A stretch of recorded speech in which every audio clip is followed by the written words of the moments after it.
And hello. Welcome to the Absolute Football Podcast. Hope you're doing well. It's another wonderful Tuesday evening to talk about the Premier League with our wonderful team that we have here tonight. It's obviously been a little while. We went on last week, so we're back this week. With look at the knowledge we have in the room ready for you to share with you all. But before we get started, I want to thank everybody. Obviously, myself and Ant were at the Football Content Awards last week, representing the podcast, which was very exciting.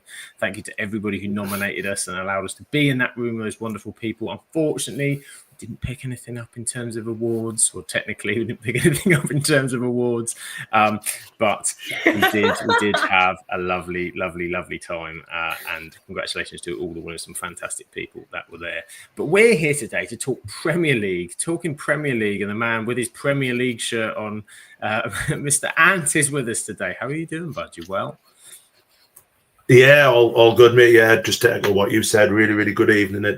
Well, we see Ellen Road. It was a conference suite next to Ellen Road, but can't have everything, can we? Near Ellen Road. but yeah, really good evening. It was really good. Got to meet Martin Tyler, which was absolutely amazing, and obviously got to meet some wonderful people from our podcast and from the tables adjacent. So yeah, it was a good night. Pity we didn't win, but hey ho, you can't win them all, can you? This is it. And it makes last year's one even more special. So isn't that wonderful? And of course, returning to the pod, it feels like ages. It feels like such a while since we've had Rebecca out. I mean, she's picked an evening for it, of course, when we look at the games we've got to talk about. But it's always lovely to see Rebecca. Rebecca, how are you doing? I'm very good, thank you. Yeah, it seems to have been, Accrington have been playing near enough every Tuesday possible. But we're back. We have an evening off and it's all good. And I'm very, very excited to talk Everton and the return of the Scottish Prem Roundup, which will also include a rant, just to be warned. It will include a rant, but we are also adding in the Scotland international game because we felt that needed some additional coverage from Rebecca, because that was possibly one of the most bonkers games I've seen in a long time. But we will be talking about that. So stay tuned, because that's the end. That's the crescendo. That's your encore of the evening. But of course, it's not just us. It's the wonderful people in the chat. And my word, we've got Spinny Fan Chris all the way from the other side of the world this evening, from Charlotte, North Carolina. Hope he was doing okay. We're very well. He wasn't at the show yesterday due to traveling back from Virginia to North Carolina, having an early Thanksgiving. Well, there we go. Hope you're having a wonderful Thanksgiving. And we've also got Richie. We've got another Everton fans in with us tonight. Of course, they're all here. Good to see you, Richie, for joining us. Evening, everyone. Graham needs a hug. Well, it can only get better, Graham. There's midweek fixtures. Just forget about it. They're getting hammered as well, and they're getting hammered tonight as well. Well, they are. Sorry, Graham. There's next week's fixtures. Things can only get better. I'm sure it is. Sean says Rebecca picked up multiple awards with her game 2. Yes, her game 2 was successful at our Football Content Awards. Congratulations to them. And an Old Trafford away. We're coming to that. Don't worry, Sean. Don't worry. We will be coming to that. Good evening to Russ as well. Welcome to the show as well. Hope you're all doing fantastic. So, Rebecca, shall we address what happened last night on the Monday night fixture? It seemed a long weekend waiting for it, and for me, it wasn't worth it. For you, I'm sure it was. Shall we start with, because we're going to have to talk about this, the incident with Idrissa Gueye and Michael Keane at the early part of the first half, and I think everybody collectively went, "What? What happened with that red card, Rebecca?" I don't think I'm going to actually be able to say this without just laughing, and I feel like that's all I've been able to do. Since it happened, I just keep laughing to myself, because it is such, for one, an Everton thing to happen, and for two, the most random thing I think I have ever seen in a very long time when it comes to us, with everything we've been through. For like this to be the standout of most random is just brilliant. But there was a cross that came in from United, I think Keane, or there's like a pass, something's gone on where Idrissa thinks Keane should have done better. So as you do, players have arguments, it's all well and good. But this one got physical, which you never thought would happen. Bit of a push from Michael Keane for then Idrissa to just slap him across the face. To then be sent off for hitting his own teammate. Now, you don't know what to say. It's one of them. And then to see Pickford having to push Idrissa off because he seemed to just lose his head more after he saw the red card had been given. It's one of them. For Pickford to be the calm one in this whole situation, baffling as well. Because he isn't one that's like trying to calm people down. He's the one that's usually the nutter screaming at everyone. So for him to be trying to pull Idrissa off, and then Illiman and Dye had to join in as well, and then he just did finally toddle off down the tunnel to go and be greeted by Seamus Coleman, who had already gone off injured.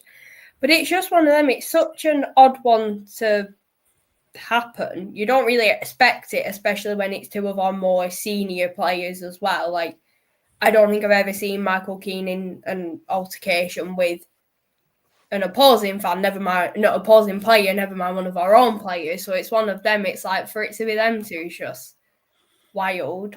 Whether it's a red, I think that is something that a lot of Everton fans are debating. You can understand why it is, because it is violent conduct. But if he'd have like punched him and knocked him out, then yeah, red. But it's kind of he just like taps him. It's such a hard one to like try and comprehend. But it's like you can understand why it's given, because the league do have to be making a point of like they don't condone this behaviour within teams. But if he like, it's one of them where I think even Moyes said in his post-match interview, which I thought was a really good interview from Moyes, you're trying your best to cover the situation, but also make sure that you're not affecting it in the same way. So he was saying that he didn't think it was a red. He didn't see it as a red. But he does enjoy his players fighting. And saying that like he does enjoy the fact that they are able to have these discussions. Whether or not he should have hit him or not is another question. But Moyes does like this, which I bet behind closed doors he was very different. There'd be a fly on the wall in that changing room at half time. It was so funny watching him run down the sidelines to the tunnel. He was off, wasn't he, at half time? Yeah. He was. I was cutting in front of these two. He's getting in front of Michael Keane. He's making sure that this isn't going to carry on in changing room. Next thing you know, there's just like a boxing ring in middle of changing room, and them two are in it. We could be on the undercard of the Anthony Joshua and Jake Paul fight, couldn't they? Just started out in the ring. Could be for a starting place in the lineup next week. It was Bothwell. It won't be Idrissa because he's banned now. You aren't going to see him with the Cup of Nations, I think, for a while. But it was just. I mean, I was watching the game, and it was. I remember the move had broken down, and I think Idrissa had passed it inside to Michael Keane. He kind of wasn't looking, and I think it was sort of behind him, and it was just kind of it got intercepted, and then nothing came of it. And then they went to a replay or something, and then all of a sudden you just hear them go, "Oh, it's a red!" And you go, "Well, hang on a minute, I was." You know when you think I've missed something, so I wasn't watching, but you were like, "I'm watching." What do you mean? I'm watching. And then it took them about 35 minutes to show a replay to find out what the blooming hell was happening. So you didn't know what was kind of going on, and then. I think my favourite bit of it was as he gets the red, Michael Keane saying, "Yeah, you get off." Yeah. Get out of here. I've never seen a player like tell his own man, "Get out of here." You've earned that. Yeah. I think we're better hit the nail on the head, though, that if there's ever a situation where Jordan Pickford's the peacekeeper, then you know there's something quite crazy going on, like, isn't it? I think there's like a photo, and it's of Idrissa grabbing hold of Pickford. So Pickford's like trying to move him away. Then you've just got Keane there like shooing him off, and it's just like I think it's been capturing the most Everton photo possible, and it's just like it is just us. Only random things seem to happen to us at this point. I don't think we've seen any. I don't think we've seen a United player slap anyone in recent matches. A bit of fire would be nice. I'd take a bit of fire from one or two of them.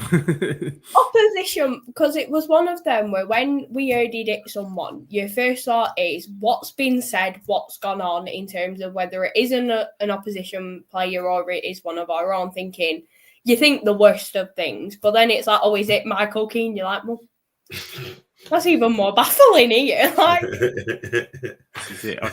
I've seen a Keane lose his head once or twice at Old Trafford, but it certainly isn't Michael. That's for sure.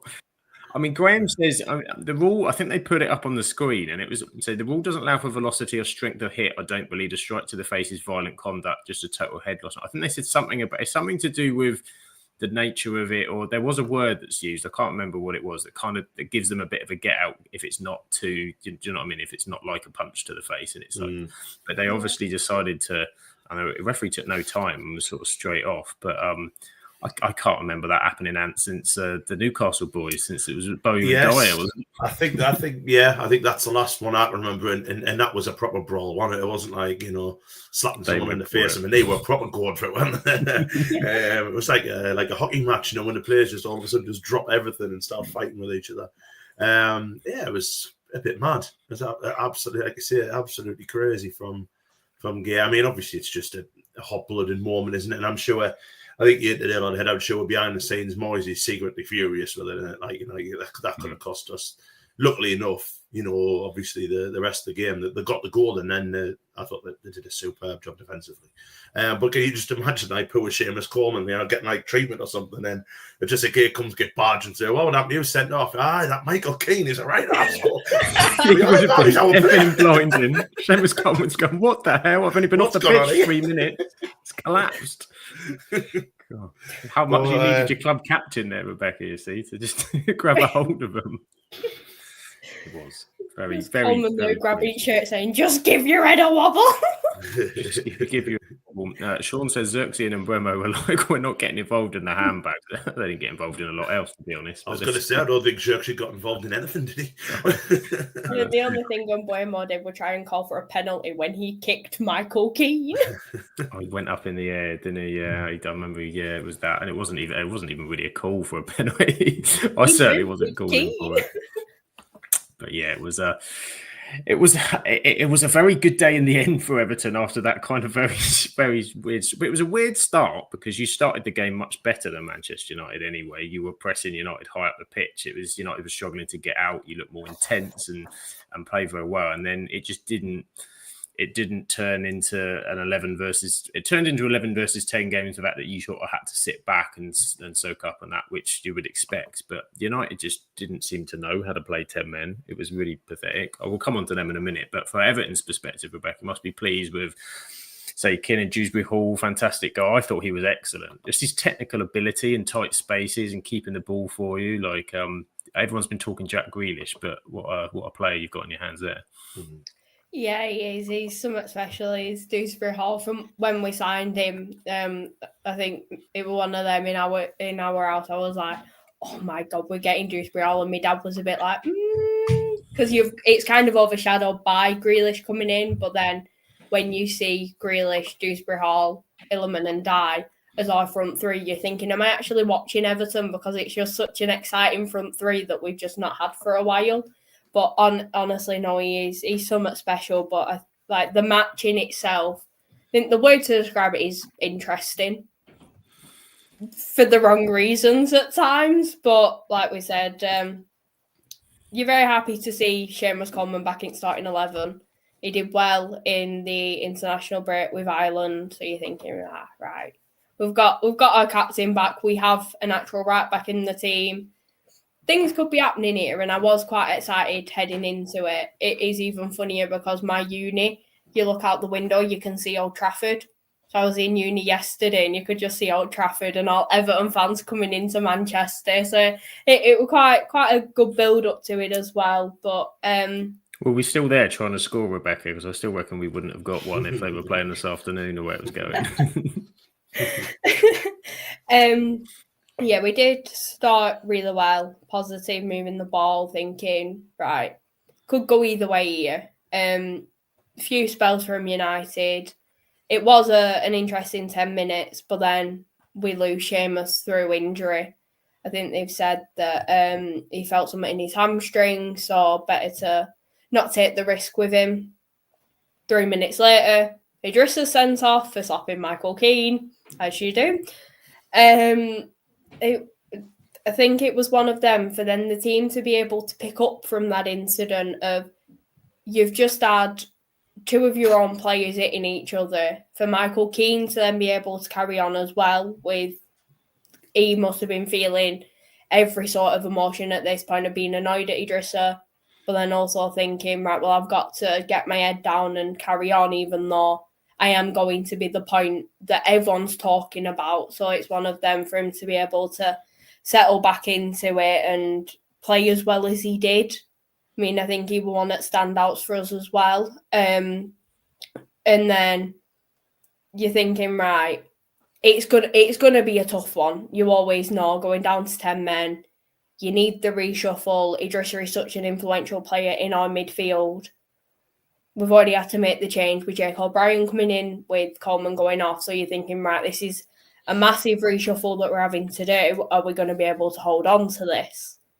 And then in steps Dewsbury Hall with, I think it's his first goal on his right foot, they were saying. So you're thinking, right, can't get too excited. I think I put in the group chat, oh my God, but I have to stay calm because we still have so long left of this match with only 10 men. So then 1-0 half time, United have pressed, had the amount of chances that you lot had, you're thinking, oh my, that this could end up being about a 2-1, 3-1, thinking, right, second half is going to be a very tough one for us. In steps Jordan Pickford, and on the back of an international break. For anyone that is calling for him being not England's number one, go and watch them saves that he made in this match and you've got your answer. There is no arguments. That is all I will say on that one. Otherwise, we'll be here till next week. Totally agree. The saves he were pulling out were just, it's Pickford. It's just what he does best and helping us stay in the match and keep that clean sheet. Another standout performance, Tierno Barry. Although I still don't think he has his shot on target for us, as Sky pointed out before the match, he's yet to have a shot on target since he signed for Everton. He won the most aerial duels in that match, which I also think is the most in the league as it stands. It was, yeah, by about 3 or 4 as well. Yeah. Like, he was phenomenal, yeah. Incredible. To say he was kind of left out to dry in terms of we didn't have much of an attacking presence in the second half. Him coming back in to like the midfield, having to sit a bit further back, incredible. The aerial duels, the battles, everything that he was doing was perfect and it worked really well. And it's one of them where he deserves the praise because it's one of them, like it's the first time he's ever come into the side with this sort of situation. And then to be able to think, right, well, not throw toys out pram that I'm not getting any service, I'm not going to get this goal that he's really wanting to get. Proper team players stuck in and it was just great. But yeah, it was very positive performance from us, dug deep. It was a nice 3 points, and to top it off, we're above Liverpool in the league. Well, indeed, you are above Liverpool. We will be coming on to them, don't you worry. But yeah, I thought Everton played it very well. I thought the way that they could play it, I think, is that Barry won a lot of balls and there were periods that you were able to take pressure off. And while United had a lot of shots, there was 1 or 2 saves that Pickford made which were excellent. There was a lot of good saves that United kind of were, it's from distance or it's something you'd expect. And so we felt we created a clear cut. And from United's perspective, and I've tried not to get too excited and too over the top with the real positives, and particularly the Liverpool result and the fact that things look like they're in a better position, and then not to get too down on, United are not where they need to be over the whole course of what we're trying to do. But that was awful. That was trash, that performance. It really was bad. The intensity from the start was wrong. Just you could see there was we were starting to do the lazy passing that we saw a bit of last season. The complacency was there. Oh, if we just play long enough, and particularly when it went down to 10 men, rather than thinking, okay, here we go, let's get ahead here. And then we got a position of the complacency was just there. We just felt, oh, it will happen. We didn't move the ball around quick enough, which is what you need to do against 10 men to find the space. We still had bloody 3 centre-backs on, like, the entire game. And it's like Tierno Barry was up there and he was winning. He was still winning the bloody headers against 3 of them sat there. Didn't need to be there. Luke Shaw was about 20 yards too deep. Don't know why he wasn't going on the overlaps on the left. The substitutions for Amorim were poor as well. I mean, we had Diego Dallo coming on the left, which you knew he was cutting back every time, every time, and then it got headed away. Then at the end, we're starting to play long crossfield balls to Mason Mount, with Jake O'Brien stood behind him and just going, Mason Mount's not a header of the ball, particularly not against a 7'3" giant. What are we doing? The decision making all round. That left hand side they were about as useful as a raincoat in a swimming pool. It literally was just pointless. Down the right, little bits and moments, but it was a real stinky performance, I think. And because you had the 10 men, and my worry was, say, you were playing very well with 11. You probably would have won by a couple of goals, I think, if you'd have carried on and you'd have had that, because you were playing that front foot high press against us, which obviously you had to change once he had the red card, and we were really struggling with that. So I don't think it was nice at all. But really poor performance. Amorim you could see he was frustrated and angry, and it just sort of shows that there are still some of those underbelly things in the squad. It's still not quite right. There's still, when things don't go against them, they don't always rise up. And my big worry was the fact that you had no Cunha, and you had Sesko hasn't really smashed the ground running in terms of goals, but link-up play has been okay. And then you bring in sort of the second string back line, which is the problem we had last season. It's not good enough. And we've got Mbeumo and Ahmad about to go off a Cup of Nations as well. Sesko's out for a month. You're like, Xerxes not the answer. I mean, to be fair to the lad, he's not started since April, but still, it's not. He doesn't score goals for us. There's a couple of headers that he had. The really good save from Pickford, but there was a couple that I think he put wide. There was one straight at Pickford. He had about 3 or 4 opportunities, which that's enough. In the Premier League, you don't get 3 or 4 opportunities usually. So, yeah, I thought United were really, really, really poor, really disappointing. And it's kind of a kicking for them a bit, because it's things that have been improving. But yeah, to lose to 10 men at home is not positive. But take nothing away from Everton, because for me, they fully deserved it, to be honest. You could see massively the frustration in your lot, like with the chances they were having. Like, you could see the anger when they're taking the shot, and it was one of them. I think Bruno was an example of that, where every time he shot, you just, no offence, you knew it was either going to go straight over the bar because the power he put in behind it was pure frustration, or just go past the post, because it was one of them where it was like, the more annoyed the players got with themselves and with the way that things were going, there was just nothing coming from it, even though the chances were there. And I feel like that was one thing that showed massively in. It was like, you knew you're playing against 10, you had every opportunity to take it, and like the pressure got on top, I feel, as well. I think the pressure, I think you're right. I think the pressure did, and you could feel it in the crowd, the frustration. You knew what you were watching. It was one of those, you're like, we're not going to score. We ain't going to score it. It's just happening. And then Amorim, I don't think helped. We just didn't have enough players forward either to make those little connections in. You had everybody back, Bartia and Barry. I said we had 3 people stood on the halfway line. Like, what's the need for that? Like, you don't need to.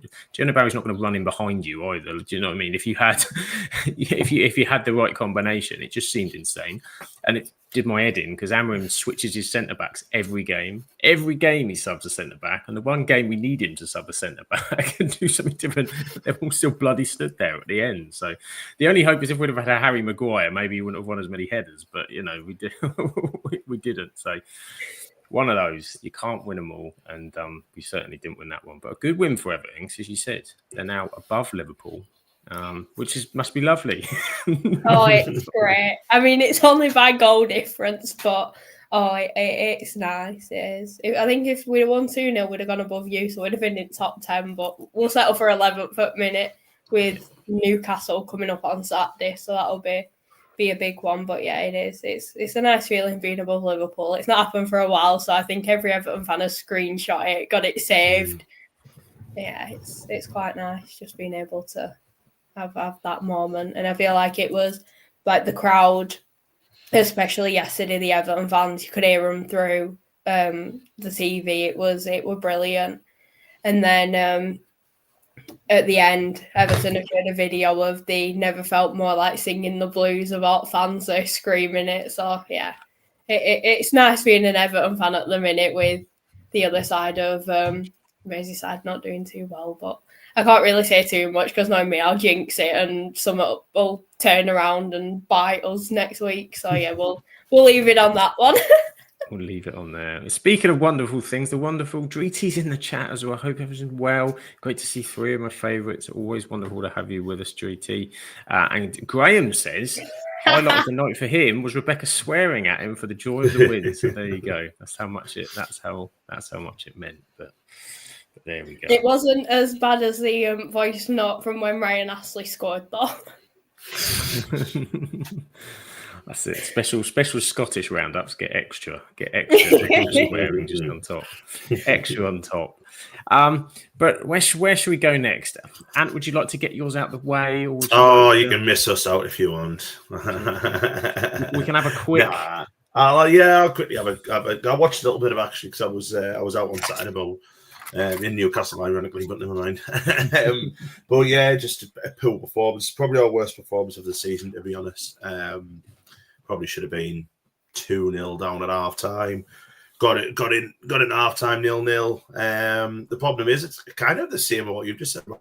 Just what Regis has done really well is not like this season, seeing when a system isn't working and changing it quickly and changing it and bringing the right subs on. He didn't do that at all. He just kept it as this back five, and we were just giving up the midfield all the time because Xhaka and Siddiqui were just getting, because they had to be in midfield, so we're just getting outran. And then Fulham made a couple of good changes, brought Emile Smith-Rowe on and Chip Brazy on, who changed the game for them because they didn't look like they were going to score. They eventually did. I think it was in stoppage time when it wasn't long left anyway. A ball into the box, we should deal with it better. Raul Jimenez has put it in the back of the net. And we got what we deserved, which was nothing. I don't want to blame the referee. I'm not going to go on blaming the referee, but he was awful. Given every half decision was going Fulham's way. Every little foul he was blowing up for us, but wasn't blowing up for Fulham. Just a really poor performance all around. And it kind of two big decisions he got wrong was in the first half, Isidor's running through on goal. Callum Bassey literally shoulder charges him out the way, no free kick. And then he gives the softest of free kicks, which is a build-up there goal. It is what it is. But we've got Bournemouth on Saturday, so it's another podcast derby. And I think Everton's coming up, so that should be fun for her. Hopefully she's going home disappointed. Because we could do with a win. Obviously, we've got City, Liverpool, Newcastle, our next three after then. So they're obviously going to be difficult games. I know Liverpool aren't doing very well at the moment, but they've got every chance to turn it around at some point. Obviously, City is City.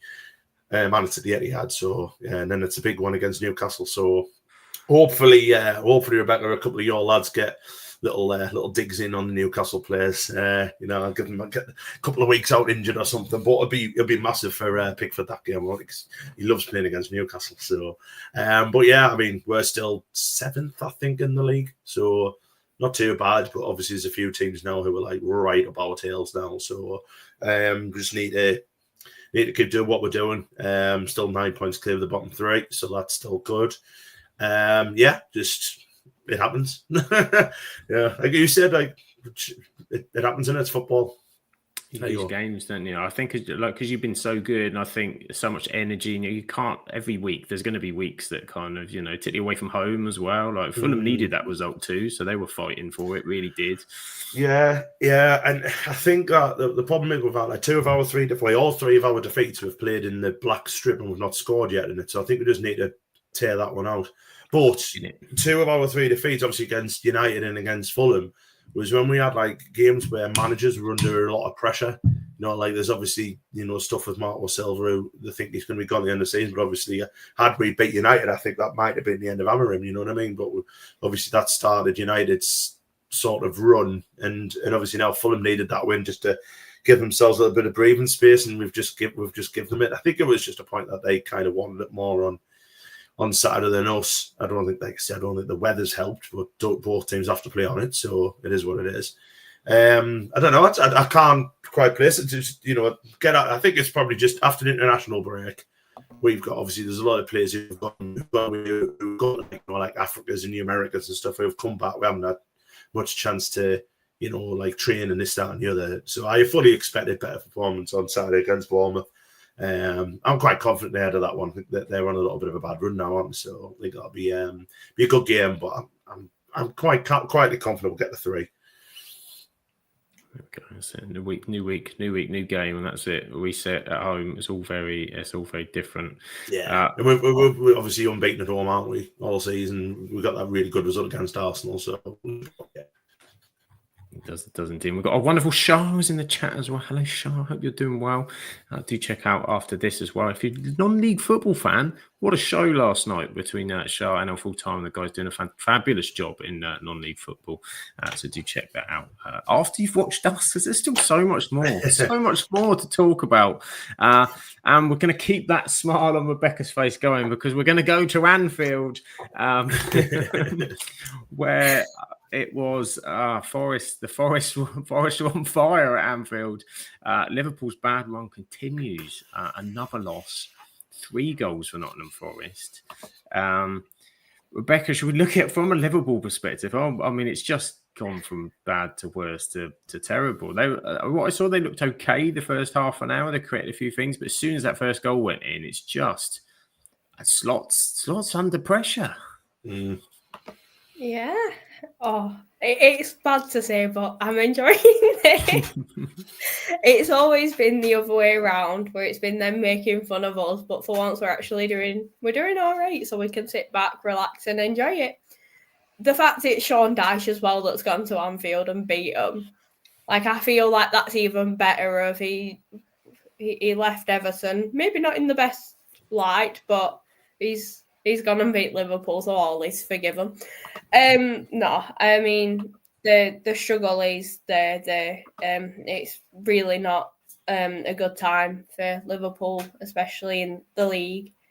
I didn't expect the scoreline to be 3-0, but you did still see Forest winning it because of the struggles that Liverpool are having. But then you're thinking, right, they're at Anfield, they've got the home crowd behind them.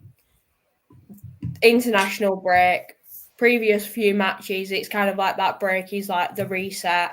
I know quite a few end up out on internationals, but it's one of them where you come back from international break and you're thinking, right, if we can get this first win in, we're at home, we'll get going. And Forest decided to poop on that party and went on to win. But yeah, it was the first goal killed them.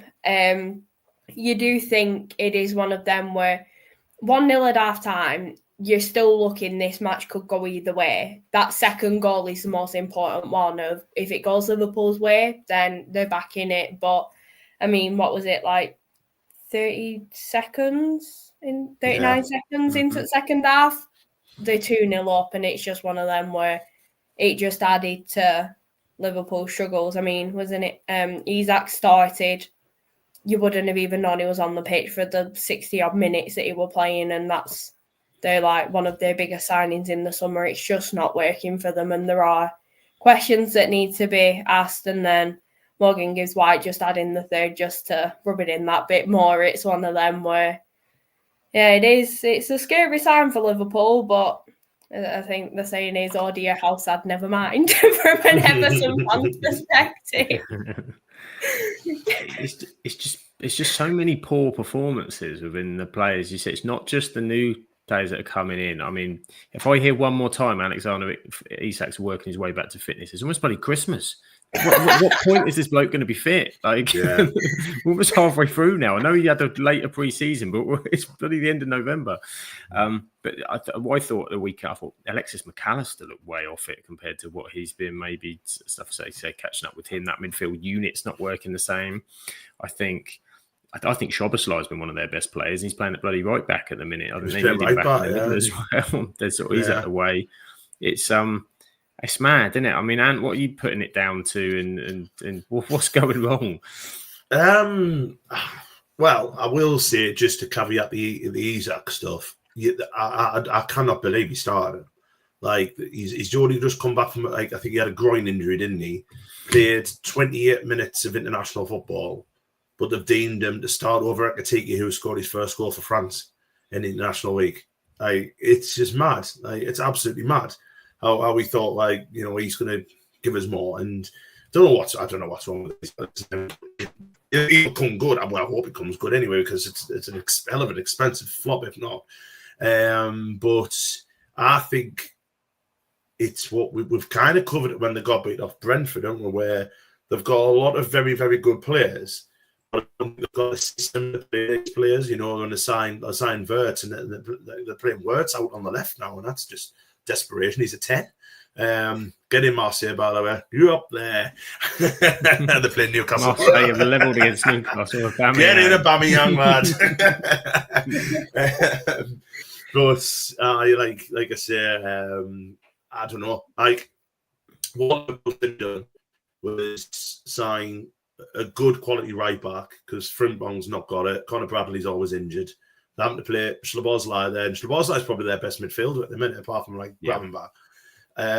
Salah's not really at it this season, is he? I think I can't remember the lad on the left, the Dutch lad. His name's just completely Gakpo. He did start this weekend. But... Yeah, I like Cody Gakpo, but the problem is he seems to be the fall guy, doesn't he? Like, whenever they've got everyone fit, he's the one getting dropped. Now I think he's actually doing okay. But I think a lot of Liverpool fans are calling out for like Chiesa as well. I don't know what you think. I think when Salah goes to African Cup of Nations, it might work in their favour, because they'll have to change and they might find a better structure. Because either Salah doesn't want to defend or he can't get back like he used to. I think it's probably the latter than the former. But it's probably yeah. And the problem is, because they've got obviously Szoboszlai, who's not a right back, playing right back. It's very different. But take absolutely nothing away from Forest, because they were brilliant. You know, Sean Dyche very quickly coming in there and kind of proving that's who they should have gone for, 6 weeks ago when they got Anjan instead. You know what I mean? It was a completely different style of football to what the lad who was before. He got my memory today. Honestly, it's gone. Whoever was managing West Ham now. But Nuno, a completely different, completely different style of football to what Ange did. And then they brought Dyche in, who's pretty much like what Nuno is. And you can see all the players. The reason why they're winning games and playing well is because they're used to this system, they're used to this formation and stuff. And I mean, Elliot Anderson in the middle has been absolutely outstanding for them. That's probably a look at, a late break into possibly an England call. Kenny Gisbiol as well. I would have him in the England squad as well. I don't think they'd go off it when they get subbed after 60 odd minutes, like what Jude did the other week. He was outstanding. I thought Murillo at the back was outstanding. They look as if they've turned a little bit of a corner now, so they'll probably work the way up. And I think Dyche is doing an excellent job. We said before, obviously with Slot's under huge pressure now. He's under massive pressure, because obviously they've won the league at a canter last year. I wasn't expecting to win the league this year. But the fact that they started off and they were winning every game, weren't they? And then from then on, I know they were getting some late goals and getting some fortune and stuff. But the fact that the form's just all of a sudden gone off a cliff is massively worrying. And you can't see who's going to be that tick over to change it. You know what I mean? Who's going to grab the ball by the horns and get them playing well? Normally it's Salah, and he can't do everything. The fact that they've got 10 other players who don't seem to be with it at the minute is worrying, to be honest. And there's a big few weeks for them coming up, because obviously, like I say, they've got us in a couple of weeks, and that'd be an ideal game for us, like what Forest did. Just sit back, absorb the pressure, and hit them on the counter attack. That's what we do. So we're going to get something from them. So yeah, I'd be worried. I would be worried. I think it's for the rest of us, I think it is quite funny. Don't get us wrong, especially for you too, being a Man United fan, Everton fan, stuff like that. But I like that. Don't mind Liverpool as a club. But yeah, it's strange, and obviously I think they're playing Champions League tomorrow, aren't they? So see what happens there. I'd be thoroughly worried if I was a Liverpool fan at the minute. Yeah, it's in a very strange. It's kind of like when you go back to last season when Klopp was out, with Klopp left and Slot went. It's kind of, we didn't know what to expect, but you kind of, if this had happened last season, you'd have kind of been like, okay. But then when you think, well, a lot of the squad was still pretty much the same. There's a lot of talk and chatter, isn't it? Is it sort of Klopp squad with a bit of amendments? But this is now slot squad. A lot of changes, some of which forced because players like Trent left and, wanted to move on. And obviously they had to replace stuff like Robertson getting older and all that, left back coming in and all these other bits and pieces. Darwin Núñez off. And I mean, they might want Darwin Núñez now. I think to be honest, I think they're probably missing, like, that's probably what they're missing, like a lunatic who, like, but he does score goals, doesn't he? Darwin had like a few good. I think Luis runs, Diaz as well was a massive miss, and of course Diaz. Diogo Jota. But to miss all of that and the circumstances is a lot. And you know what, Sam? You mentioned that. You mentioned Diogo Jota stuff. You cannot put a timeline on grief. You know what I mean? They're obviously. He's a lad, and who's a very popular person, as you can tell, with the Andy Robertson interview after the Scotland game. And you can't, like I say, you can't put a timeline on whether these players are mentally there. And that's, for me, that's probably what it is for a few of them. Because obviously, like I say, a really popular lad who was taken away in the prime of his career, who actually would have benefited massively from having Isaac and Ekatike with him. And maybe that's what it is. And then, do you know what? If that's what it is, you'd probably just go, yeah, that's fair enough. You know what I mean? That's fair enough. So, but the fact that they're still like Slot's still trying to make excuses for it, just come out and say it. And, I don't know anyone would be that bothered, but because they do look emotionally fragile on the pitch, don't they? You said it before. As soon as Forest got that first goal, that was it, wasn't it? Yeah, their heads went in the right space. And it's probably very difficult because it's very difficult with Slot to manage that, because it's a case of you don't want to use it in any sort of way apart from the fact of the respect to Jota and respect to the fact it must be very difficult to talk about in a footballing way because of the tragedy that's happened. And as you said, the impact is clear. The impact is, and it will be individual, and there'll be some that in different levels and some different ways. And the stuff you can't legislate for is going to the training ground and all the basic stuff they did with him. And obviously some players will have been closer than others, and some have come in new, but they will have felt it in the building. So it's probably really difficult for them to talk about. But I mean, on Arne Slot, we've only had, I think, one Premier League winning manager the season before, and Claudio Ranieri was sacked, wasn't he, for Leicester? Yeah. I mean, it's a difficult one to judge because he won the Premier League last year. It's a bad run. At what point, though? Because this can't carry on. If we get to January and February and it's still this horrendous, then they're still like this, do you worry? Do you think there is a possibility Liverpool might? Because they've not been a club that really do in the past. I honestly don't think they will. I think they'll get this because, as we mentioned before with the Jota stuff, but you get like this season out the way. I don't think they'll end up outside of a European place. I know, obviously, Champions League. The problem is, you look at the league table as it is, bar Arsenal, who were just running away with it. It is quite close together, isn't it? Obviously, you've got like ourselves who are up there. You've got Forest, Crystal Palace who are up there. There's teams who are up there, but it's very, very clustered. Mm-hmm. So all it needs is, like Liverpool to go on a little bit of a run, and it should be okay. When they've got West Ham on Sunday, who's a team that's down there, that's probably must win, I would say, to get them like kind of like back up there and everything. But we'll see. We'll see what happens. I think they'll be okay. And obviously, like I said, they've got Champions League tomorrow. They've got PSV, who are one of the worst teams in the Champions League, I think, this season.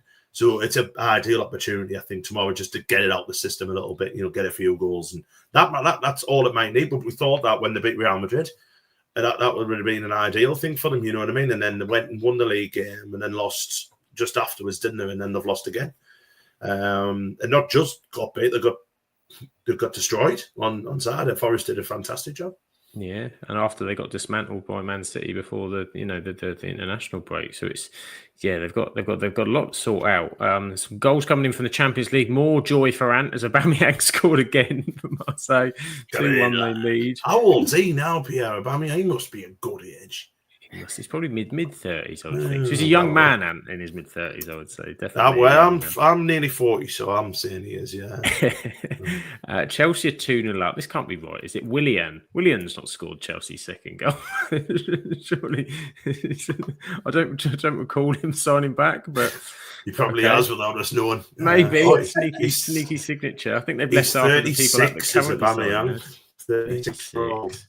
Yeah, fair play. Doing the business. That'll put some pressure on, won't it? That will put some pressure on because they've had a good start, Newcastle, in the Champions League so far. But and then obviously my worry is they've only got one more away game now until they play us, and they haven't won away from home this season, so they're playing Everton. So I kind of want Everton to win that one. So but I'd rather they'd got that away win out the system before they played us. It's brilliant. It's Willian Estevao who got the goal, Sam. I was going to say, Willian Estevao. I didn't recognise him as Willian on his own. Estevao. I'll just go with Estevao. Confused my poor brain. He's a cracking footballer. He's not getting used enough, though, is he? From Maresca, I know we'll probably get to Chelsea later on, but he doesn't get used enough. He's an unbelievable footballer, him. Yeah, he's going to be phenomenal as well.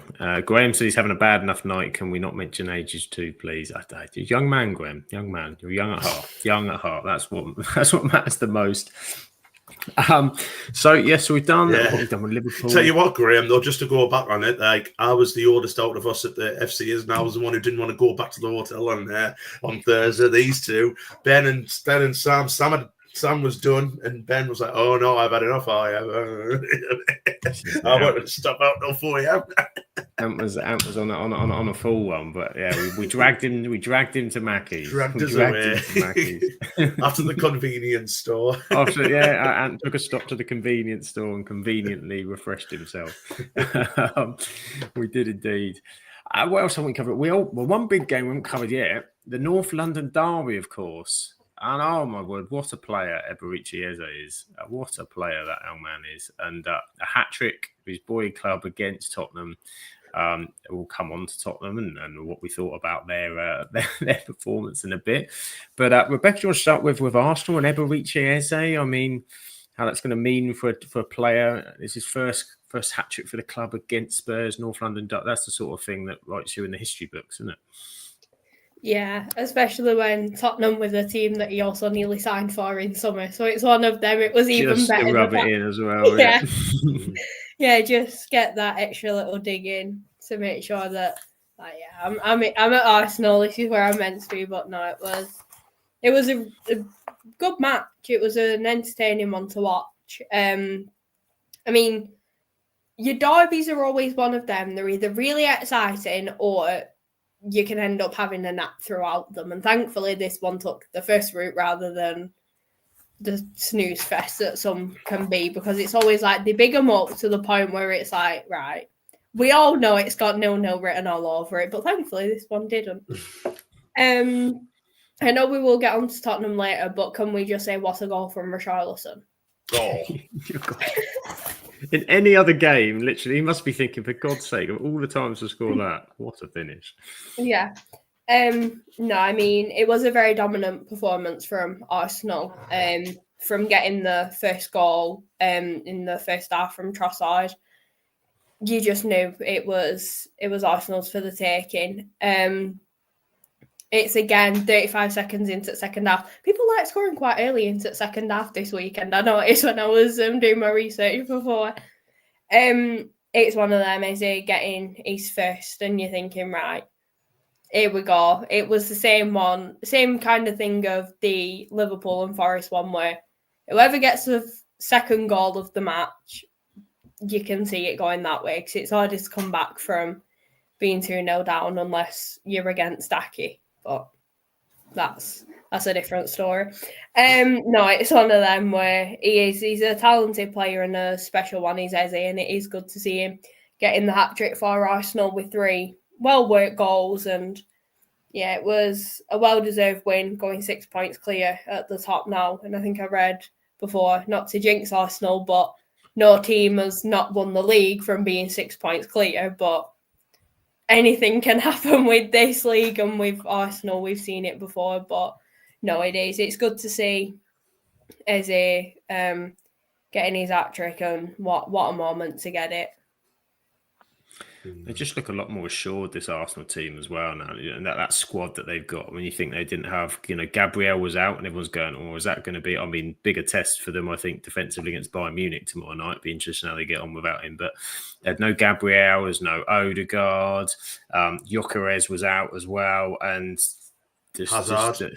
Been on all season. Havertz has not been available. Havertz, that's what I meant. Hazard. He's retired. I was thinking, have I missed something? I know, that's what I was thinking. Willian's back. You're not telling me they've signed Willian. Or is it like a podcast nickname that I've not got up with yet? Yeah. Havertz is Hazard now. There's just so many options in that squad. They can play Mourinho up top as that kind of false, and then that allows Eze. Odegaard might have a bit of an issue because I like Eze in that position. I think he just adds up. He's just a bit of an X factor for Arsenal, very different to anything else that they've got. It's just something else. But Thomas the Frank engine is running out of puff a little bit, I think, with recent performances. And there was a lot of talk in the media afterwards about that was a very Brentford style approach. Not Brentford used to go at that teams a little bit more way, but they were trying to criticise Frank for, say, a manager of a team not at that, so we say, what's perceived to be a top club level, and his approach to the game. Did you see about that? Yeah, I was disappointed in Spurs, to be honest. I don't think, the last thing you want to do is sit back against Arsenal, because Arsenal do find ways, don't they? And obviously it worked for 30 odd minutes when because it did have the kind of the game had like the kind of start which you thought it could develop into a snooze fest, because there wasn't much happening, and then obviously Trossard scored that goal and it all changed in, and maybe then that's when they maybe needed to change it a little bit and maybe go a bit more attacking. But the thing is, to kind of get at Arsenal this season, you need to put it up them. You need to get in amongst them, do the dark arts, kick them, send them flying, but they didn't get anywhere near them, did they? And that would have been the worrying thing, but we've just said there, we just reeled off some big names that were missing from the Arsenal team. But you look at Gabriel, who was there, probably their linchpin at the back, and he could score goals. He sets them up. He's a tremendous defender. And it took, a worldie to beat that Arsenal defence. They were vulnerable on Sunday. Was it Sunday? Sunday. Sunday. They were vulnerable, without him being there. A new lad coming in. Yes, he's an experienced defender with a lot of international caps, but he's not Gabriel. And I'm disappointed they didn't have more of a goal, especially with the team that they had on the pitch. But yeah, pressure's now back on him, isn't it? When they'd had a couple of decent results, and now you're getting beat, 4-1 in a derby. Pressure's straight back on you, but take nothing away from Arsenal, especially Eberechi Eze was outstanding. And you got to think as well, he was in and out the side before Odegaard injured. Now, Odegaard, when he comes back, you can't see where he comes in, do you? Because they're just playing so well without him. Zubimendi's playing well. Obviously, we mentioned Eze there. He's playing well. Saka's having a good start. I think Trossard's been superb for them this season. And he was probably the one where you're thinking, now that Eze is signed, he'd be the one who drops out, because they'll probably just play Eze a bit more advanced on the left. That's what he was doing when he first came in, when he was playing wide on the left. But we know where his best position is. It's where he played on Sunday, and he was outstanding. It's just a team that we recognise centre forward, and they're just swatting teams aside. You know what I mean? It's ominous, I think, Sam, to be honest, for the Premier League at the minute. I think they're looking just brilliant all over the pitch, and they've got a good squad now. They've got good depth where we've rattled off 3 or 4 big players who have been out and all that, and the fact that they're still winning games, they're still finding ways to win. The swatted the local rivals win, everything like that. It is looking ominous when you're seeing City drop points, didn't they, on at the weekend. Liverpool are nowhere near. Chelsea are doing okay, but they've got they've always got the notoriety to blow up, don't they, or get beat at home off some side that should be beaten. Worrying times for everyone else in the league, because I don't think they're for catching.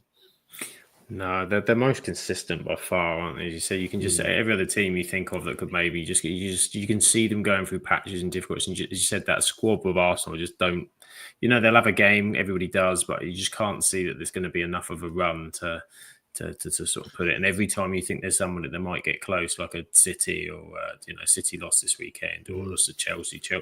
They've got Chelsea next. If they beat Chelsea, they are well clear. And you've got like people like Madueke's coming back. He came back on. Look at who they brought off the bench. You've got players like Ranieri, phenomenal young talent to come on. He wants to be the point. Lewis Skelly came on with like 15 minutes ago. And they're on the periphery of the squad.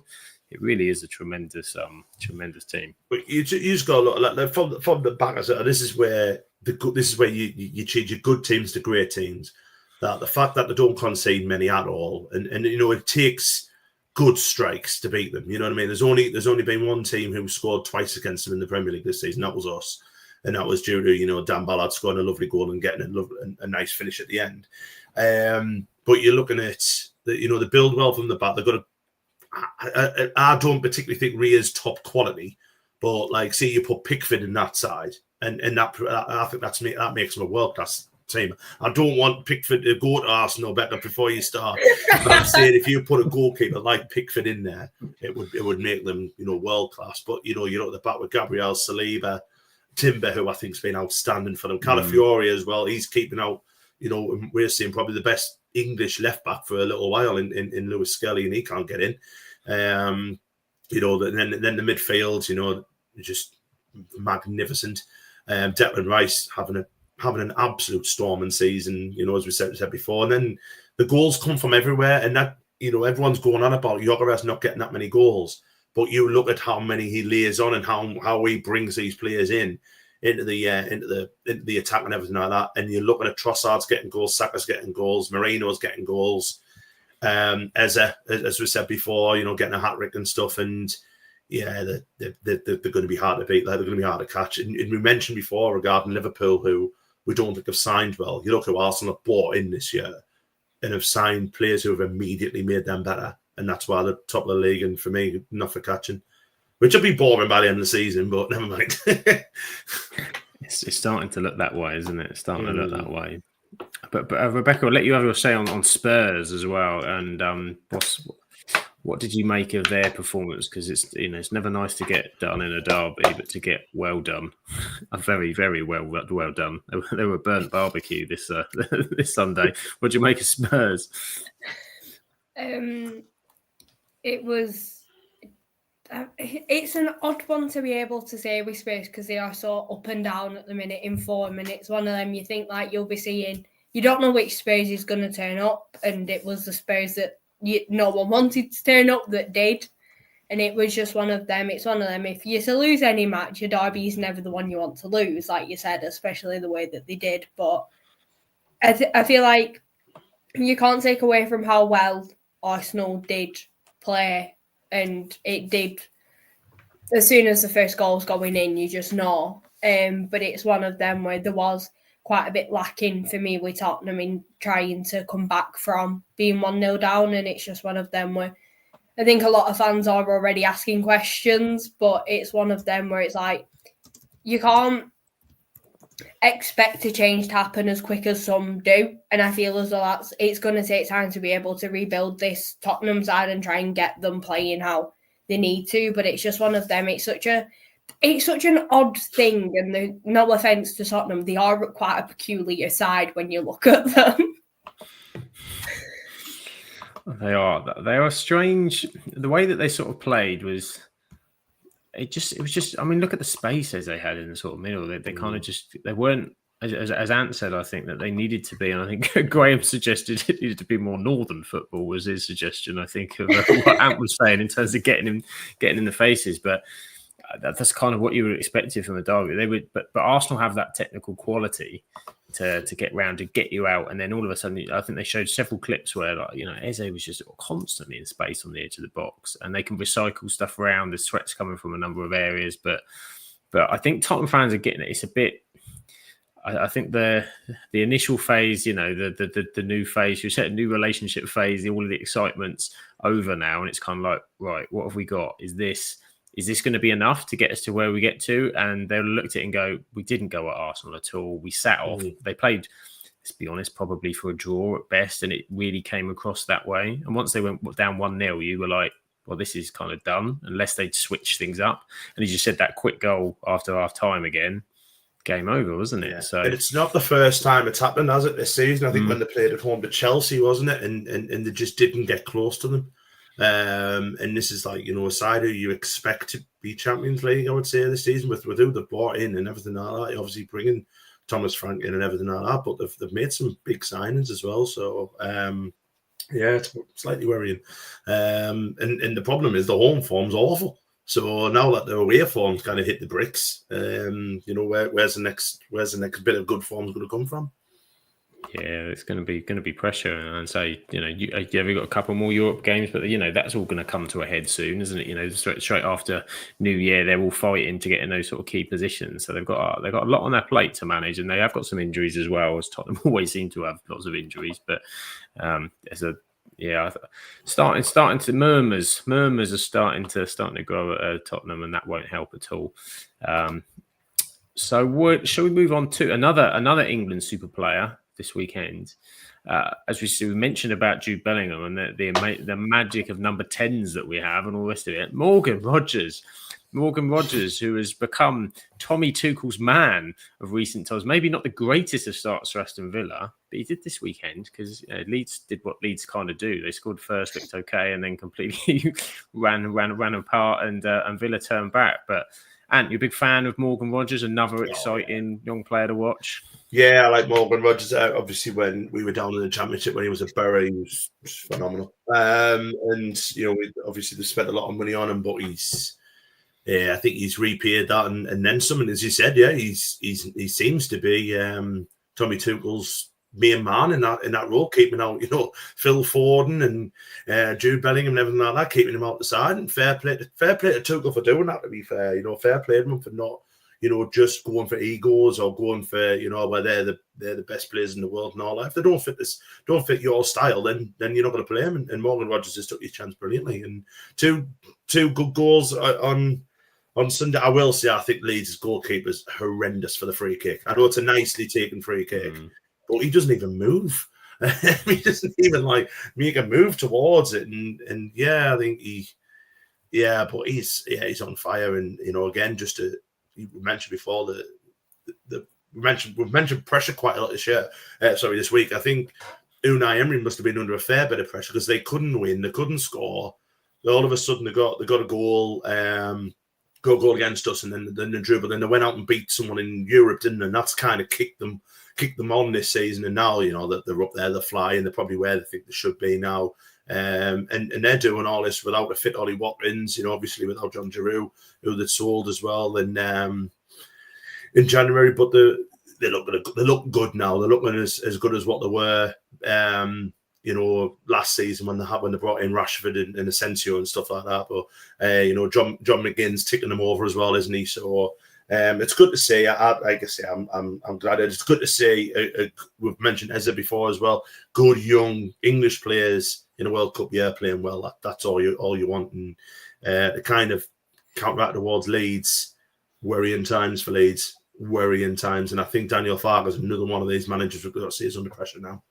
Yeah, he's got to be. I'd say on to Villa first. Unai Emery just that run that they put together. They were at that really difficult start of the season. It's now 6 from 7. I think it's the reverse of what Liverpool have been doing to get up to 4th kind of place and to be looking really. As you said, players maybe not quite at it. I mean, so Donyell Malen's been playing really well recently, coming to that side really nicely. As you said, John McGinn, he'll be still on Scotland high from last week, so he's still riding that way. They don't forget the start of the season. They had, Emi Martinez throwing a paddy, wanting to leave, sitting out because he was trying to get the move to Man United, and then he's integrated himself and got back in. I think, defensively, I think Matty Cash and players like that have really stepped up so far this season and look good. And And it seems to be more of a positive again for Aston Villa. And then when you've got Morgan Rogers doing that, it's the Morgan Rogers that broke through last season that was really exciting. And the England stuff's only going to boost that man's confidence. And he's a nice X factor, I think, to have for a young England player. But they've got that Kamara fit now as well. And he got a bad injury, didn't he, last year? He was out for a long time, wasn't he? Yeah. And he's obviously, he looks a very good player, doesn't he? Buendia as well. I think he's been good this season. Yeah, they've just got a good side, just looking at the side that they put out on against Leeds, and like Ezra Konsa, who was obviously he was touted for England I think he's probably been captain by England, but he's a good centre half. And you mentioned Buendia, one of our best three, I'd say. Yeah. You mentioned Buendia, Yuri Tielemans, Silk, isn't he? And they're bringing on like Jadon Sancho, Ross Barkley, players on the bench who are good Premier League players. You know what I mean? And now you probably disagree with Sancho, but he's on his D's. On his D's, he's depends where his head's at. Yeah, that's it. That's it. But I think they'll be okay. And obviously, they're starting to hit the straps now, aren't they? And this is kind of like goes to show as well. Sometimes it just takes time. It takes time to get your best team and everything like that. But they're doing that again without the talisman, without Watkins. So chuffed for them, to be fair. And they've got coming up. I think they're playing on Sunday as well. They've got Wolves. So obviously Wolves are out. I think Wolves are down already, and you're thinking there another chance to solidify a top 4 spot. Yeah, real positive. Absolutely stunning run, and obviously they've still got European football as well at the moment. So it's a great run. And I'm moving on to Leeds. I mean, as you said, Daniel Farke under tremendous pressure again. Now they're conceding too many goals. It's not his first shot at this division either. It's kind of going a similar way that it has in the past. I know I think everyone got a bit. I think that obviously with the promoted sides and everyone, because they at least had a decent start and they kind of weren't sat there off the bat. And I think everyone got giddy because of how good Sunderland have been. They kind of touted Leeds and Burnley, but they haven't been anywhere near as good as Sunderland. But because of that start and the feel that, they're not sitting rock bottom and miles away, but it's starting to sort of even itself out. And you can see both West Ham and Nottingham Forest have had manager changes. They look like new teams again. They look dangerous. The only one you can point to is Wolves, who've been absolutely atrocious. And, it's Rob Edwards, I think, has got an absolute nightmare on there, as was proved again on at the weekend. But you can see there, it's just not. It's quality. I think it's quality, and I think as well. I think Farke's. He's not proved it for me when I've seen him in the Premier League to be able to put a team together. He hasn't got a plan B, Sam. He never has. He's had, as you said before, he's had several cracks at it, not just with Leeds, obviously with Norwich as well. And he's always gone down. He's just, he's one of them ones. You remember when you have players like Dwight Gale who were too good for the Championship but not good enough for the Premier League. He's the manager that could just solidify that, isn't it? He's so good as a Championship manager, getting teams out of the Championship and everything. But when it comes to the Premier League, he hasn't got that plan, that other plan to kind of turn them into, to keep them up there. And now again, Leeds fans have been seeing, they are worried and stuff because their home form's now, gone off. And again, we've mentioned before, again, form and home form and stuff. It is it's evident, it's sort of apparent now that having good home form keeps you up. You look at our home form, we haven't lost all season at home. Leeds have now started, I think they've lost the last 2 at home and they're down near the bottom. So, keep it continuing. I'm more than happy for them to be right down there. And again, looking at fixtures, they've got the hard task to go into the Etihad on Saturday against a City team who were losing tonight and got beat on Saturday. So they'll be looking for a big ask there. And if anyone's still got a triple captain left, I'll be popping on Haaland all day long on Saturday. I reckon that's the goal. I mean, so they missed a trick, you see, by not letting us into Ellen Road at the earlier in the week. That's what it is, yes. A little bit of that extra. They needed a bit of something and they didn't get it. They shoved us in the conference centre. So you get what you deserve. Graham says, looks like Daniel Farke will win the sack race between him and Scott Parker, and giving some love to Eberechi Eze, of course, made in Charlton, Eberechi Eze. He's a good player. It's tough. What do you think with Beck on Leeds? Are you starting to see the slide carrying on? Do you think Farke can turn it around, or do you think a managerial change is kind of going to end up being inevitable? I think it's going to be inevitable. I think it sums it up when Leeds fans are asking can they bring back Ilan Melier? When we've all seen like how he was. His Premier League last time around was not great. Yeah, so for Leeds fans to be calling for him again is a bit like, you're not thinking they're bad, no offence to him, but it didn't look good. I mean, I think it was summed up by the Villa fans laughing at Dominic Calvert-Lewin. I think that was like, that just summed up that match in terms of, from a Leeds perspective anyway. His next chapter of what moving away from us isn't going as planned, it seems, but it is quite a scary sign for Leeds, like we said. They did start off quite positive, and you are thinking, could this be the season that we see more than just like one of the newly promoted teams stay up? I mean, like with Sunderland at the minute, absolutely incredible.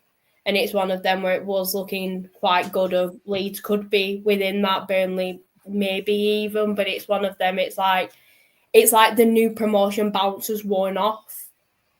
And with that, it is now starting to, the cracks are showing within the team, and it is starting to look a bit scary for them. And I do feel as though a managerial change could well be happening soon, but is that the answer? I don't know, because I still feel as though they are going to be facing issues no matter what with the team that they've got in the Prem.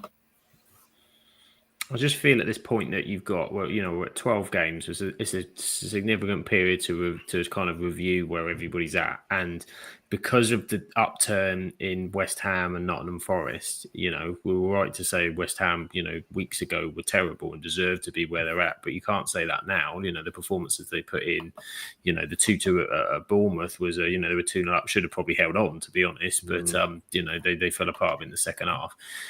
But they massively boosted up. You kind of look at the table and go, to be honest, the bottom three are kind of who, for me, haven't quite been the greatest. Obviously, Wolves have been miles off everybody else. And Leeds and Burnley, when you look at the points, are pretty much there.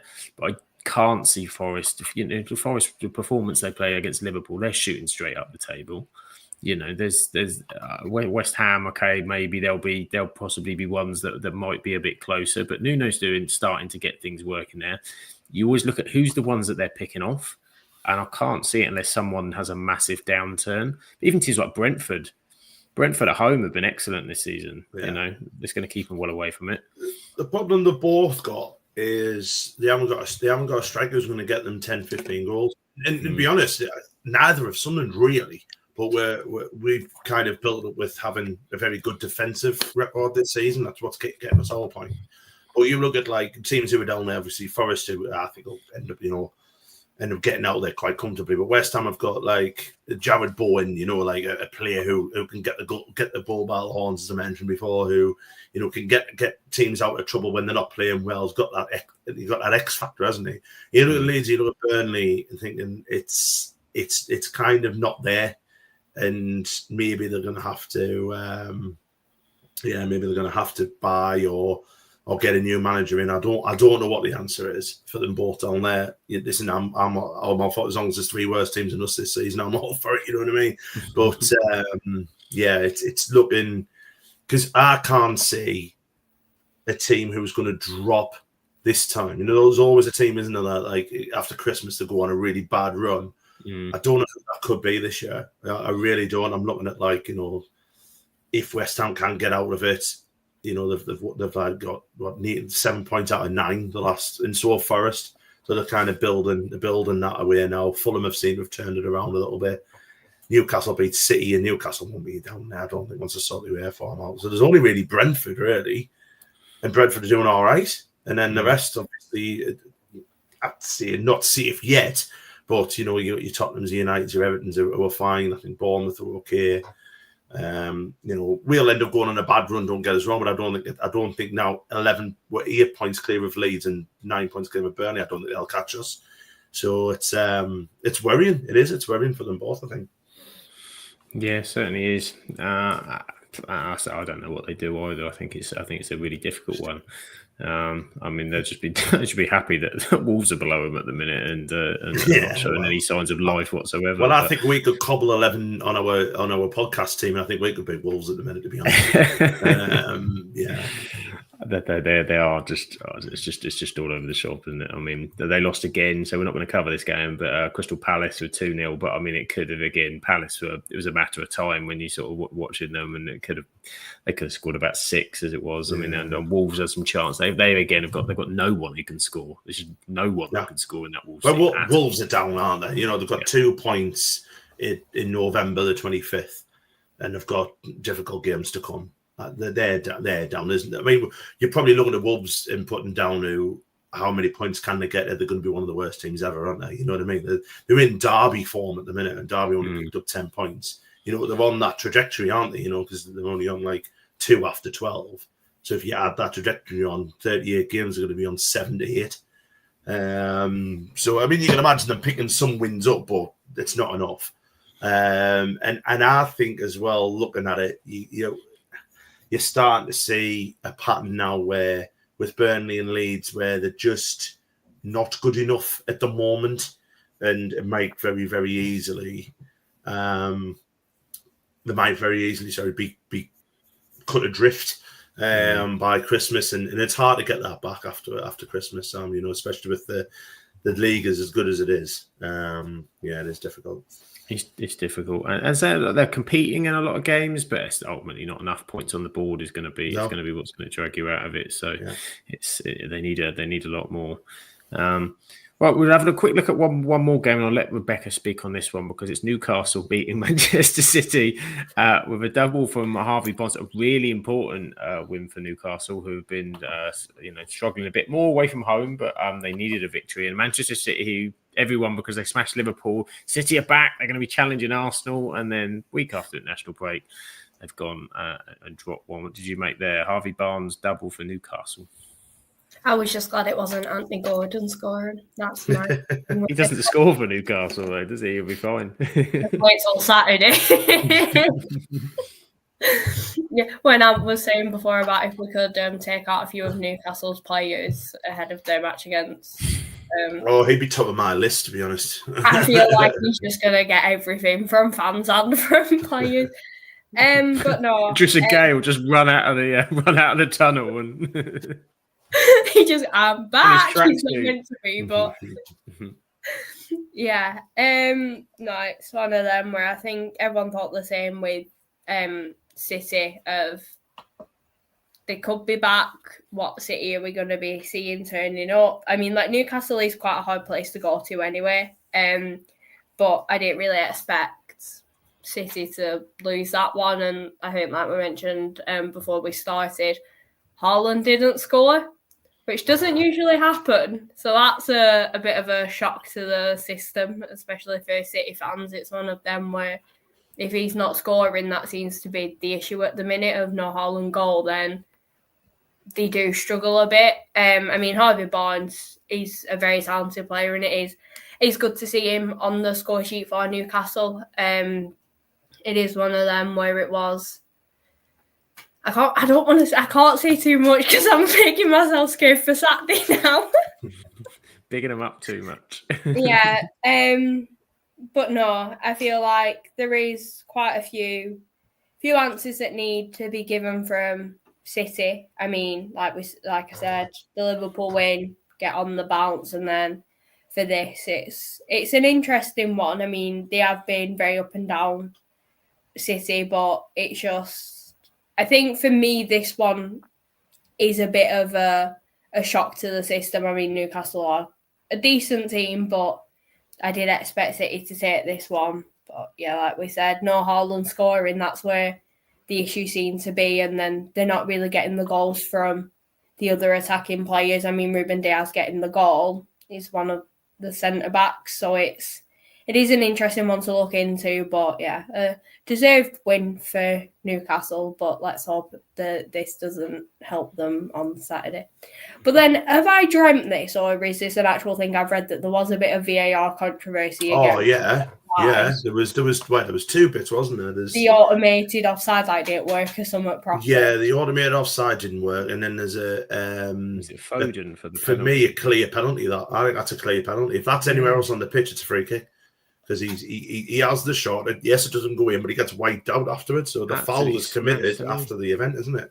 Yeah, and it has affected his shot, no doubt about it. Yeah. He's tried to get it off quick, and it's like, I mean, the amount of penalties I've conceded on FIFA from that, I'll tell you, the amount of that from a late tackle, and it's well out. But yeah, I was surprised that wasn't given. But Pep wasn't happy, was he? Because he went off at a cameraman. Yeah, he had to go at a cameraman. Try to do his job. Poor bloke, he's like, How dare you? Outrageous behaviour.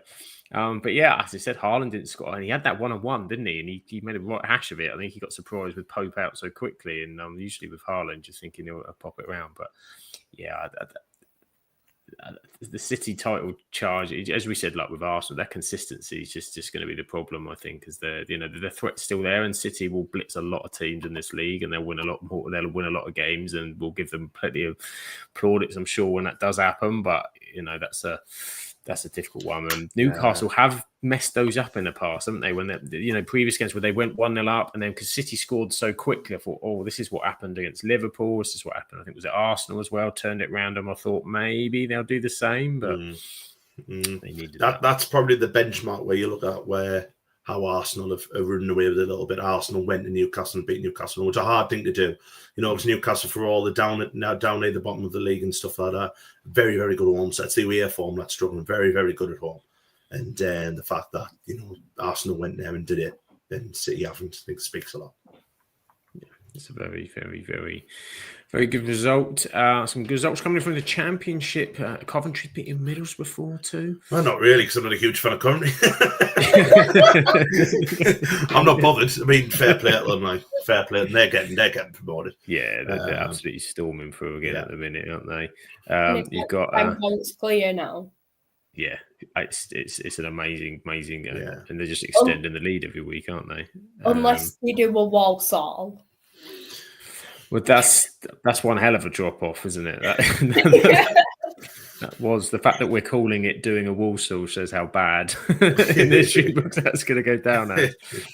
Bad night for Graham. Never mind. It's right. Coventry away next week. You'll be fine. At least the women won at the weekend, Graham. Yes, positives. Sean's given us all the way down in the Southern League Premier South with a 5-5 draw between Poole and Tiverton with a double dizzy at half time. Well, that's some defending going on there for you, that's for sure. And Zach says, Ant, notice your jersey. And I think he thinks it's a Southampton jersey. No, it's Sunderland, man. There we go. It's a Sunderland. But cool story, though.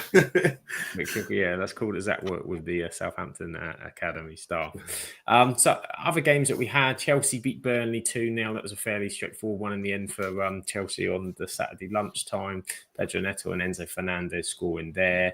We touched briefly Bournemouth 2, West Ham 2. Of course, Callum Wilson scoring twice against his old club. Some torrential rain down there at Bournemouth, but they got back. Bournemouth, I think they had like ridiculous match shots in the second half, and they were just absolutely peppering them and managed to get back to a 2 draw. And that was without Semenyo. I think Semenyo was out, and I think Clivert was missing as well. So a good one for the Cherries getting back in that one. Brighton beat Brentford 2-1 as well with a penalty save from Verbruggen late on. Igor Thiago scored one, but then missed the second one. And of course, Danny Welbeck scored for Brighton, 7 in 7. Get him on the plane, Tommy. Squad. Get Danny Welbeck on that plane to America, I'm telling you. He's got a big goal in him. I can sniff it. He has, hasn't he? Danny Welbeck. It's written in the stars. And of course, we did mention very quickly Wolves 0, Crystal Palace 2. I think the less said about that, the better for Wolves, probably.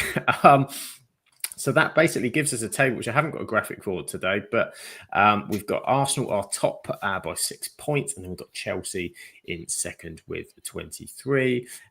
We've got Manchester City, Aston Villa, Crystal Palace, Brighton, and Sunderland there in seventh. As Rebecca said, Man United, Everton, Liverpool are in that 3 trio. Just there, we just about hung on because we didn't concede a second goal, but we're all there on 18 points, having a lovely time in the middle of the league. Is 7 still Europe? Are we in the Conference League as it stands now? It might depend. You might need someone to win an FA Cup or some disciplinary points. I don't know. It's we don't have to see how that all plays out. And we've got Leeds, Burnley, and Wolves in the relegation zone. So there we go. But we're not finished.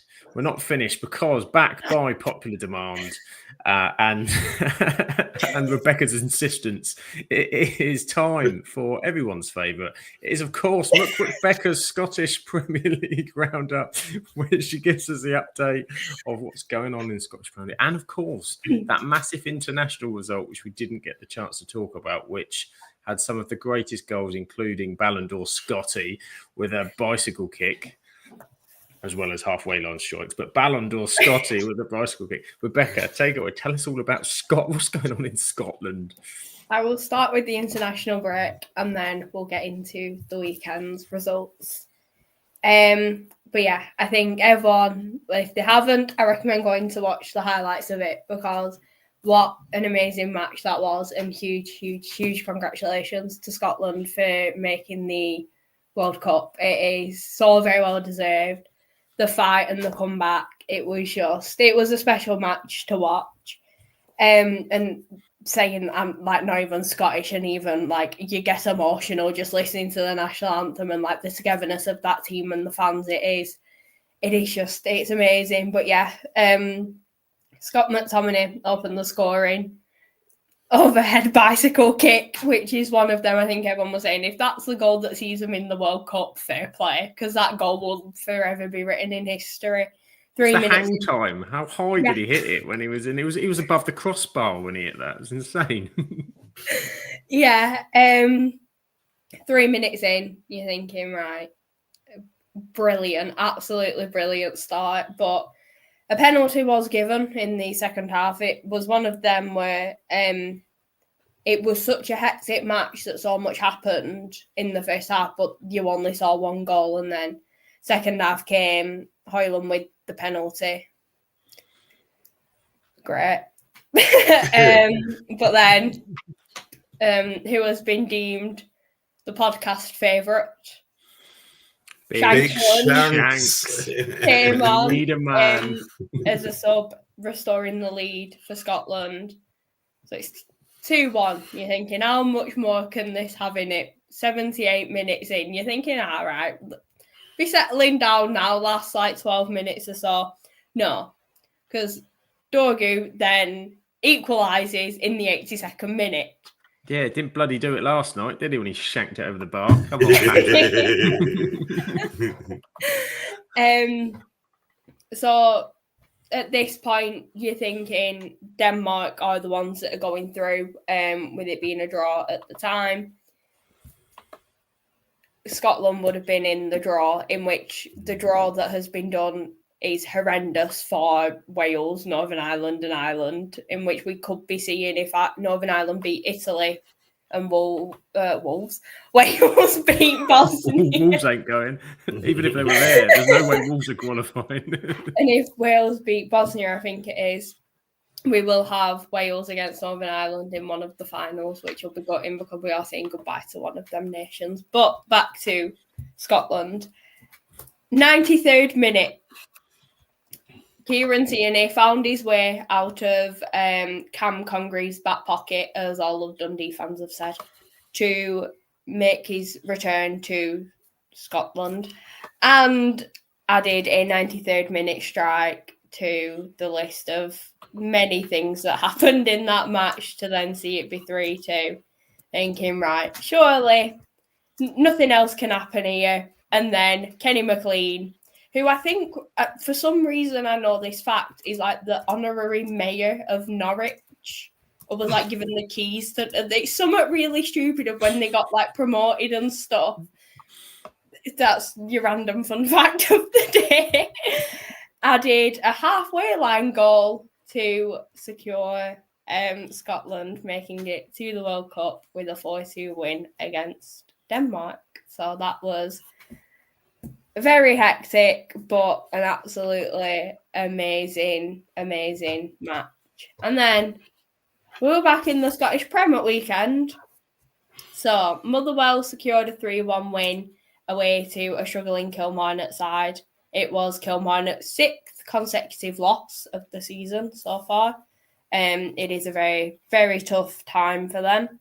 Dundee United suffered a 3-0 loss at home. just want to apologise to Graham. I know he doesn't like football already, and I've just rubbed in the fact that the United have been beat. They lost to Falkirk, who were on quite a good run of form at the minute, only losing 1 in their last 5 matches. Rangers have started to pick up in form. They secured back-to-back wins after beating Livingston 2-1 at home. Celtic secured a 1-0 win away to St Mirren. It took them to the 95th minute to get the only goal of the game, which came from Callum McGregor. Hearts suffered their first loss of the season. They suffered a 1-0 defeat away to Aberdeen, which is very upsetting because it leaves I think they could have gone 11 points clear at the top of the table, I think it was, or my maths hasn't worked at all. But Celtic have a game in hand, so it is wide open again with that result. Now we get on to the rant, which has been brewing for a while with not having any Scottish roundups recently. Dundee suffered a 2-0 loss away to Hibs, which is their 4th consecutive loss. The win against Celtic just seems like a distant dream at this point. From that win, you're thinking, right, we've beat Celtic, we'll be all right, we'll go on a run. We've run downhill. It's been a very, very frustrating time. The current form is really scary, currently second bottom in the league, which would be relegation playoff position, which is one of the hardest things to have to go through. Since the loss to Celtic, we've played the 4 matches, lost them all. We have scored once and conceded 11. Oh. There's many issues currently with Dundee. Not survival form, Rebecca, if I'm honest. No, we can't score. And also keep conceding. We did try and change it up at weekend. Ryan Astley was benched. We brought in Amari Samuels. Amari Samuels then got injured within about 11 minutes, so Ryan was straight back in. So it is... it's frustrating. A lot are calling for Presley's head. I think this has been going on since beginning of the season. It just hasn't worked. It's not really enjoyable at the minute. Again, we've got quite a rough few fixtures coming up. They shouldn't be, but it's one of them where it came to the point where when we first played Aberdeen, they hadn't won in the league, also hadn't scored. They beat us 4-0. So it's not very fun.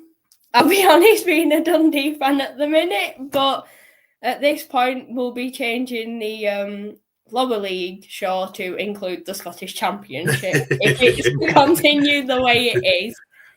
But yeah, hopefully can pick it back up. We are back at home this weekend against St Mirren.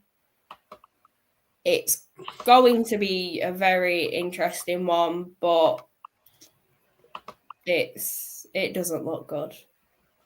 But there is only 1 point between us and St Mirren, so anything could happen. But we need a win. We need a good run of form and to not concede any more goals to add to this 11. You do. You need something to happen. Because I don't want to be the one to tell Shah that you want her to cover yet another league on top of the 17 she already covers in 1 week. We've got the Scottish Championship to add. Otherwise, the Premier League show will become a Prem and Scottish Championship. Scottish Championship all the way down to League 2. Good God, we'll be going on as long as Freya's lot on a Wednesday night with all of that. That's for sure. The only way is up, as Yaz said. Let's go with that. I hope so. Things can get better. We need a happy Scottish roundup to go with the graphic, but at the minute... We do. Look at that. They just need to take happiness from how happy Rebecca is there to be at the strangely shaped Dundee pitch on the graphic. I can tell you, I've not smiled like that watching a Dundee match since Celtic. You've got to play him again. And they've got a new manager now, haven't they? Nancy, I think. Nancy, yeah, they've signed a Nancy. Yeah. This time they signed Nancy. What's frustrating with the Scottish Premier, you have to play each team 3 times.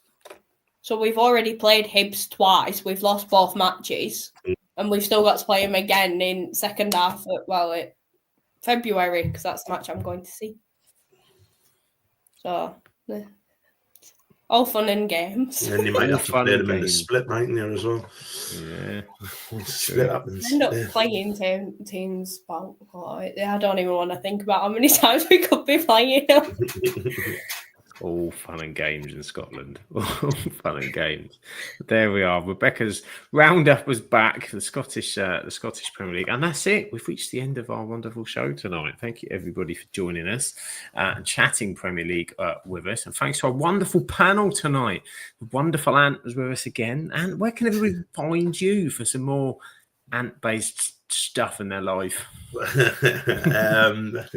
ant_Waterson on Twitter and Blue Skies, where I'm normally at. So yeah, thank you. Cheers for having us tonight. I've enjoyed myself.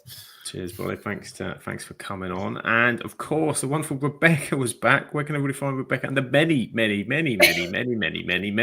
different things that you have going on at the moment?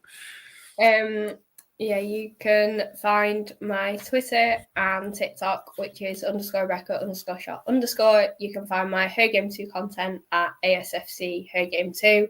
You can find my F1 content with the amazing Jen, which is with Girls in the Grandstand. And on match days and a few midweek videos that we've started doing, you can find all of that with Accrington on the official Accrington page, which hopefully we should have another video coming up very soon. Can indeed, very excited. And of course, Rebecca is part of our new social media team. How exciting, ready for next year. There we go. Look at those lovely happy faces. We've got more exciting stuff to do next year. So, because Rebecca didn't have enough to do, so she thought, why not? Let's do some social media as well for a bit of a laugh.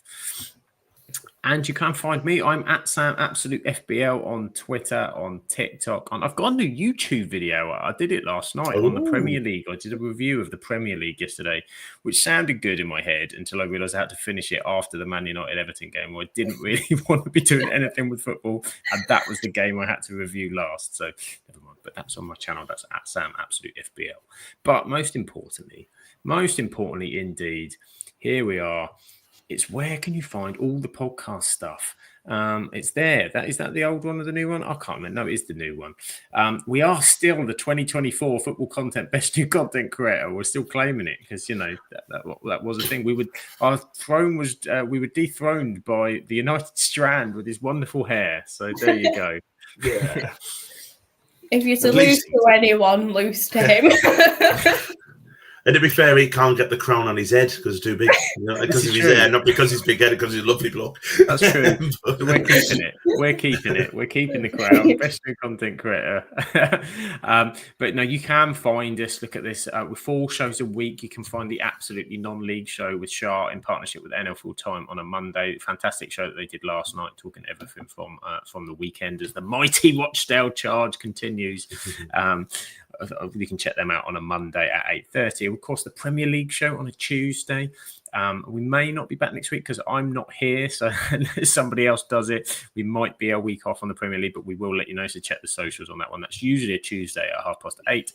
On Wednesday, it is, of course, the Absolutely Women's Football show, normally WSL and WSL2, but they're talking the second round of the FA Cup this weekend, as well as lots of stuff and other things that happen. So Freya, Paul, I think Kai's on tomorrow, so yeah, plenty to talk about there. And on Thursday, it is Shah and the Rowdy Rabble, the lower league show, talking everything from the double game week in the Championship, League One and League Two. So plenty will be going on that show, of course. You can become a YouTube member, which if it's worth it alone because you get an interview with Ant. You get to know about Ant, get to know Ant. You can become a YouTube member. If you're not, check it out on the channel.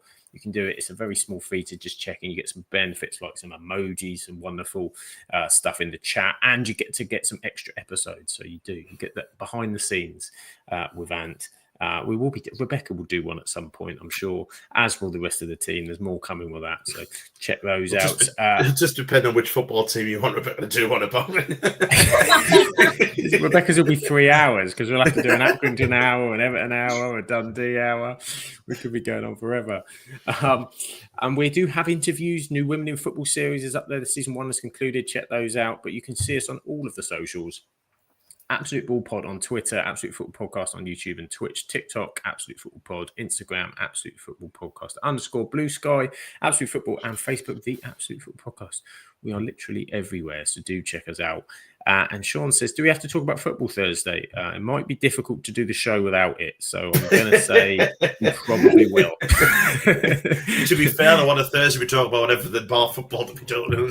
To be fair, it could be biscuits, it could be cakes, it could be anything. But it could be the mascot Royal Rumble again. Mascot Royal Rumble, yeah. You need to get Idrissa Gueye as a mascot. That's it. He's the new favourite for that, I think. Late runner coming into that. But thank you to everybody in the chat as well. Fantastic to have you in with us chatting football. Have a wonderful week, and we will catch you on the next one. Ciao for now.